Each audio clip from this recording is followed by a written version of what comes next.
Hello friends, welcome to my channel. ಇವತ್ತು ಒಂದು ಮುರುಕು recipe ಮಾಡ್ತಾ ಇದ್ದೀನಿ. ತುಂಬ ಟೇಸ್ಟಿಯಾಗಿರೋಂಥ ರೆಸಿಪಿ ಮತ್ತು ಈಸಿ ಕೂಡ, ಎಲ್ರಿಗೂ ಇಷ್ಟ ಆಗುತ್ತೆ. ಟೈಮ್ ಪಾಸ್ ಮಾಡೋಕ್ಕೆ ತುಂಬ ಚೆನ್ನಾಗಿರುತ್ತೆ ತಿನ್ನೋಕ್ಕೆ. ಹೇಗೆ ಮಾಡೋದು ಅಂತ ಇವತ್ತು ತೋರಿಸ್ತೀನಿ. ಮತ್ತು ಈಸಿ ಮೆಥಡಲ್ಲಿ ಮಾಡ್ತಾಯಿದ್ದೀನಿ. ನೋಡಿ ಎಷ್ಟು ಕ್ರಿಸ್ಪಿಯಾಗಿ ಬಂದಿದೆ ಅಂತ. ತುಂಬ ಚೆನ್ನಾಗಿರುತ್ತೆ, ಮಕ್ಕಳಿಗೆಲ್ಲ ತುಂಬ ಇಷ್ಟ ಆಗುತ್ತೆ.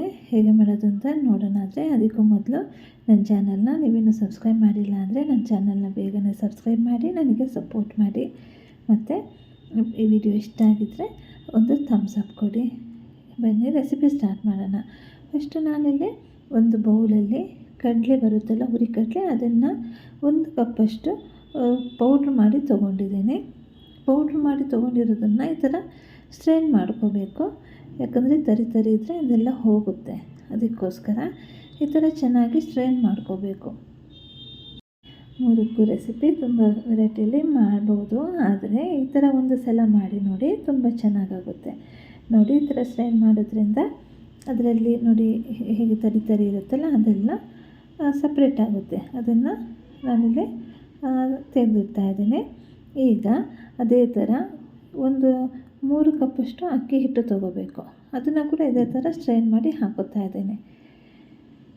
ಈಗ ನೋಡಿ 3 ಕಪ್ ಅಕ್ಕಿ ಹಿಟ್ಟನ್ನು ಇದೇ ಥರ ಸ್ಟ್ರೈನ್ ಮಾಡಿ ಹಾಕೋತಾ ಇದ್ದೀನಿ. ಇದರಲ್ಲೂ ಅಷ್ಟೇ ತರಿ ಇದ್ದರೆ ಸಪ್ರೇಟ್ ಆಗುತ್ತೆ. ಅದನ್ನು ತೆಗೆದು ಸೈಡಲ್ಲಿ ಇಡ್ತೀನಿ. ನೆಕ್ಸ್ಟ್ ಏನು ಮಾಡಬೇಕು ಅಂದರೆ, ಇಲ್ಲಿ ನಾನು ಮಸಾಲೆ ಹಾಕೋತಾ ಇದ್ದೀನಿ. ರೆಡ್ ಚಿಲ್ಲಿ ಪೌಡರ್ ಹಾಕೋತಾ ಇದ್ದೀನಿ 1 ಸ್ಪೂನಷ್ಟು. ಖಾರ ಬೇಕು ಅಂದರೆ ಸ್ವಲ್ಪ ಜಾಸ್ತಿನೇ ಹಾಕೋಬೋದು. ನಂತರ ಬಿಳಿ ಎಳ್ಳನ್ನು ಹಾಕೋತಾ ಇದ್ದೀನಿ 2 ಟೇಬಲ್ ಸ್ಪೂನಷ್ಟು. ಬೇಕಾದರೆ ಕಪ್ಪು ಎಳ್ಳು ಬರುತ್ತಲ್ಲ, ಅದನ್ನು ಕೂಡ ಹಾಕೋಬೋದು. ನಂತರ ಇದಕ್ಕೆ ಇಂಗನ್ನು ಹಾಕೋತಾ ಇದ್ದೀನಿ 1 ಸ್ಪೂನಷ್ಟು. ನಂತರ ಇದಕ್ಕೆ ಸ್ವಲ್ಪ ಉಪ್ಪನ್ನ ಹಾಕೋಬೇಕು. ಮತ್ತು ಅಜ್ವೈನ್ ಬರುತ್ತಲ್ಲ, ಓಮಕಾಳು, ಅದನ್ನು ಕೂಡ ಹಾಕ್ತಾಯಿದ್ದೀನಿ. ಅದರಿಂದ ಒಳ್ಳೆ ಅರೋಮಾ ಬರುತ್ತೆ ಮತ್ತು ಟೇಸ್ಟ್ ಕೂಡ ಜಾಸ್ತಿ ಆಗುತ್ತೆ. ರುಚಿಗೆ ತಕ್ಕಷ್ಟು ಉಪ್ಪನ್ನ ಹಾಕಿ ಚೆನ್ನಾಗಿ ಮಿಕ್ಸ್ ಮಾಡ್ಕೋಬೇಕು. ಫುಲ್ ಬ್ಲೆಂಡ್ ಆಗಬೇಕು. ಅಕ್ಕಿ ಹಿಟ್ಟು ಮತ್ತು ಮಸಾಲ, ಕಡಲೆ ಹಿಟ್ಟು ಎಲ್ಲ ಇದೆಯಲ್ಲ, ಅದೆಲ್ಲ ಚೆನ್ನಾಗಿ ಮಿಕ್ಸ್ ಆಗಬೇಕು. ಇದು ಮಿಕ್ಸ್ ಮಾಡುವಾಗ ಅಲ್ಲಿ ನಾನೊಂದು 2 ಟೇಬಲ್ ಸ್ಪೂನಷ್ಟು ಎಣ್ಣೆನ ಸ್ವಲ್ಪ ಬಿಸಿಯಾಗೋಕ್ಕೆ ಇಟ್ಟಿದ್ದೀನಿ. ಈಗ ಆ ಬಿಸಿಯಾಗಿರೋಂಥ ಎಣ್ಣೆನ ಇದಕ್ಕೆ ಹಾಕೋಬೇಕು. ಹಾಕಿ ಸ್ವಲ್ಪ ಒಂದು ಸ್ಪೂನಲ್ಲಿ ಮಿಕ್ಸ್ ಮಾಡ್ಕೊಳ್ಳೋಣ. ಕೈ ಬಿಸಿ ಇರೋದ್ರಿಂದ ಕೈ ಏನು ಹಾಕೋಕ್ಕೆ ಹೋಗಬಾರ್ದು, ಬಿಸಿ ಆಗುತ್ತಲ್ಲ. ಸೊ ಈಗ ನೋಡಿ ಚೆನ್ನಾಗಿ ಕೈ ಮಿಕ್ಸ್ ಮಾಡಿಕೊಂಡು ನಂತರ ಕೈಯಲ್ಲಿ ಚೆನ್ನಾಗಿ ಮಿಕ್ಸ್ ಮಾಡ್ಕೊತೇನೆ. ಫಸ್ಟ್ ಸ್ಪೂನಲ್ಲಿ ಮಿಕ್ಸ್ ಮಾಡ್ಕೋಬೇಕು.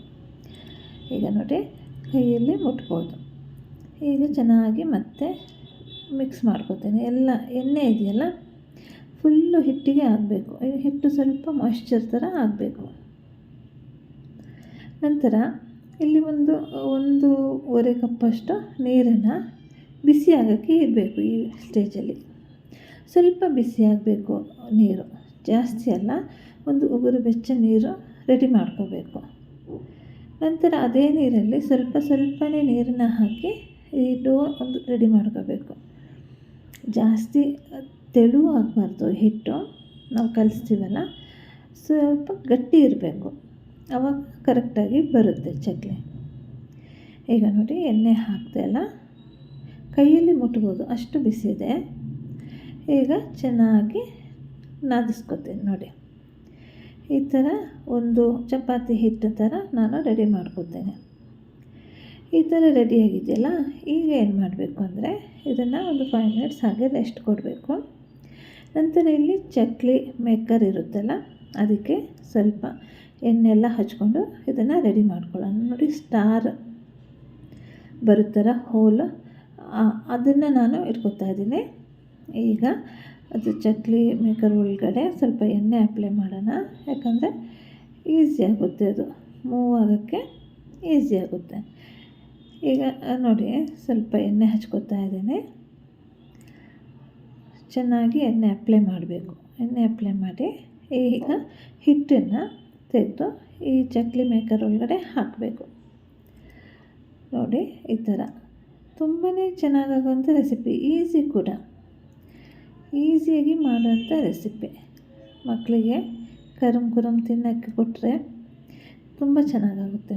ಮಕ್ಕಳು ಇಷ್ಟಪಟ್ಟು ತಿಂತಾರೆ. ಟೈಮ್ ಪಾಸಿಗೆಲ್ಲ ಚೆನ್ನಾಗಿರುತ್ತಲ್ಲ ಈ ಥರ. ಸುಮ್ಮನೆ ಕೂತ್ಕೊಂಡು ಈ ಥರ ಕರಮ್ ಅಂತ ಚಕ್ಲಿ ತಿಂತಾಯಿದ್ರೆ ಟೈಮ್ ಹೋಗೋದೇ ಗೊತ್ತಾಗಲ್ಲ. ನೋಡಿ, ಈಗ ಚಕ್ಲಿ ಮೇಕರ್ ಒಳಗಡೆ ಹಿಟ್ಟನ್ನು ಹಾಕಾಯಿತು. ಸ್ವಲ್ಪ ಪ್ರೆಸ್ ಮಾಡಿನೇ ಹಾಕ್ಕೋಬೇಕು. ಈಗ ಇದನ್ನು ಕವರ್ ಮಾಡ್ತೀನಿ. ನಂತರ ಚಕ್ಲಿನ ಹಾಕೋಬೋದು. ಡೈರೆಕ್ಟ್ ನಾನು ಹೇಗೆ ಮಾಡ್ಕೋತೀನಿ ಅಂತ ನೋಡಿ. ಇಲ್ಲಿ ಎಣ್ಣೆ ಬಿಸಿಯಾಗೋಕ್ಕೆ ಇಟ್ಟಿದ್ದೀನಿ ಆಲ್ರೆಡಿ. ತುಂಬ ಎಣ್ಣೆ ಇಟ್ಟಿಲ್ಲ, ಸ್ವಲ್ಪ ಕಡಿಮೆನೂ ಅಲ್ಲ ಜಾಸ್ತಿನೂ ಅಲ್ಲ, ಆ ಥರ ಇಟ್ಕೊಂಡಿದ್ದೀನಿ ಎಣ್ಣೆ ಬಿಸಿಯಾಗೋಕ್ಕೆ. ಹೈ ಫ್ಲೇಮಲ್ಲೇ ಇರಲಿ, ಹೈ ಫ್ಲೇಮಲ್ಲಿ ಬಿಸಿ ಆಗಲಿ. ನೋಡಿಲಿ, ನಾನು ತೋರಿಸ್ತೀನಿ. ಈ ಥರ ಡೈರೆಕ್ಟ್ ಈ ಥರ ಹಾಕ್ಕೊಂಡ್ರೆ ಶೇಪ್ ಬರಬೇಕು ಅಂತೇನಿಲ್ಲ, ಆಗಿರೋದ್ರಿಂದ ಹೇಗಿದ್ರೂ ಓಕೆ. ನೋಡಿ, ಈ ಥರ ರಫ್ಲಿ ಹಾಕೋತಾ ಇದ್ದೀನಿ ಬಿಸಿ ಎಣ್ಣೆಗೆ. ಚೆನ್ನಾಗಿ ಫ್ರೈ ಆಗಲಿ. ಈಗ ಹೈ ಫ್ಲೇಮಲ್ಲಿಟ್ಟು ನಾನು ಇದನ್ನು ಹಾಕೋತಾ ಇದ್ದೀನಲ್ಲ. ಈಗ ಎಲ್ಲ ಆದಮೇಲೆ ಗ್ಯಾಸ್ ಫ್ಲೇಮ್ನ ಸ್ವಲ್ಪ ಲೋ ಮಾಡ್ತೇನೆ.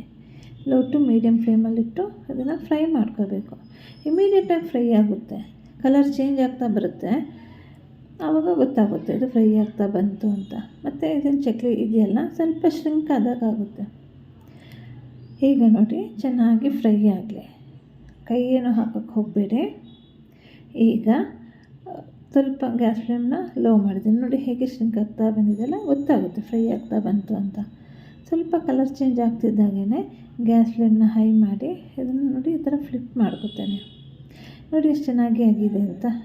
ಈಗ ಫ್ಲಿಪ್ ಮಾಡಿ ಜಸ್ಟ್ ಒಂದು 2 ಮಿನಿಟ್ ಕೂಡ ಬೇಡ, ಜಸ್ಟ್ 1 ಮಿನಿಟಲ್ಲಿ ಇದನ್ನು ತೆಗೆದು ಬಿಡಬೇಕು. ಹೈ ಫ್ಲೇಮಲ್ಲಿಟ್ಟು ತೆಗೆದು ಬಿಡ್ತೇನೆ. ಎಣ್ಣೆ ಕೂಡ ಅಷ್ಟೇ, ಎಣ್ಣೆ ಜಾಸ್ತಿ ಏನು ಅಬ್ಸರ್ವ್ ಮಾಡಿರಲ್ಲ, ಡ್ರೈ ಇರುತ್ತೆ, ತುಂಬ ಚೆನ್ನಾಗಿರುತ್ತೆ. ನೋಡಿದ್ರೆಲ್ಲ ಹೇಗೆ ಒಂದು ಮುರುಕು ಮಾಡ್ಕೋಬೋದು ಅಂತ.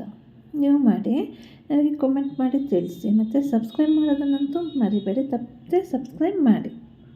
ಮತ್ತು ಈ ವಿಡಿಯೋ ಇಷ್ಟ ಆಗಿದರೆ ಥಮ್ಸ್ ಅಪ್ ಕೊಡಿ. ನೋಡಿ ಎಷ್ಟು ಚೆನ್ನಾಗಾಗಿದೆ ಅಂತ ತೋರಿಸ್ತೇನೆ. ಕ್ರಿಸ್ಪಿಯಾಗಿ ಆಗಿದೆ, ತುಂಬಾ ಟೇಸ್ಟಿಯಾದಂಥ ರೆಸಿಪಿ. ನೀವು ಮಾಡಿ, ಓಕೆ. ಮತ್ತು ದಯವಿಟ್ಟು ಸಬ್ಸ್ಕ್ರೈಬ್ ಮಾಡಿ.